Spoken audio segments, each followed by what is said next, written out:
Brack was quiet that night, the kind of quiet that makes firefighters uneasy. Old buildings, tight stairwells, decades of patched wiring. Fires in Brack didn't explode, they crept, then swallowed everything.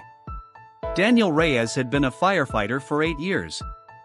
Long enough to know that heroism isn't loud. It's repetitive, methodical, sometimes brutal. He checked his gear the same way every shift. Helmet, gloves, mask. No shortcuts. At 1:48 a.m., the alarm sounded. Structure fire. Residential. Possible entrapment. Daniel was already moving. The fire engine roared through the streets as dispatch repeated the address. Daniel froze for half a second at Brack East. Roland Apartments. He knew that building, his ex-girlfriend Lena lived there. They hadn't spoken in almost 3 years. Not after the breakup. Not after the silence that followed. Firefighters learn early that emotional hesitation gets people killed, including themselves. He pushed the thought away. This wasn't about the past, someone was inside. Flames were already visible from the second floor. Thick black smoke poured from broken windows, the kind that burns lungs in seconds. Residents stood outside in pajamas, some crying, some screaming names. Command shouted over the radio. One resident unaccounted for.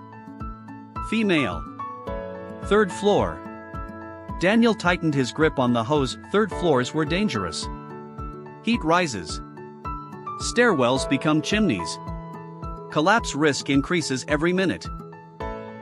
Real-world fire data shows that most victims lose consciousness from smoke inhalation before flames ever reach them. Daniel and his partner went in. Visibility dropped to 0 within seconds. The heat pressed down like weight. The building creaked. A low, warning groan. Firefighters never ignore. They moved wall to wall, counting doors. A fire department. Call out if you can hear us. A cough answered. Daniel kicked the door open. The room was already burning. He found her near the window, unconscious, barely breathing. It was Lena. For one heartbeat, memory rushed in. Laughter, late-night dinners, arguments that never got resolved. Then training took over. He lifted her. The hallway was worse now. Fire rolled across the ceiling, a rollover, seconds away from full flashover. The stairwell was gone, blocked by flame. Command ordered evacuation. Daniel made a decision firefighters make more often than people realize, a calculated risk. He moved to the window. A ladder truck was already rising. As he passed Lena to the crew below, the floor behind him collapsed. He jumped. He hit the pavement hard. Lena was alive.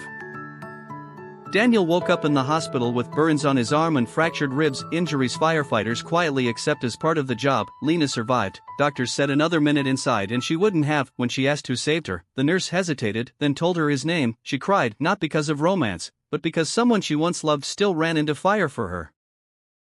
Daniel returned to duty weeks later. Same city, same risks, same quiet courage. Brack rebuilt the apartment building. New walls replaced the burned ones, but firefighters remember. Because some fires don't just burn buildings, they test who you are when everything familiar is gone, and sometimes, the past waits for you, inside the flames.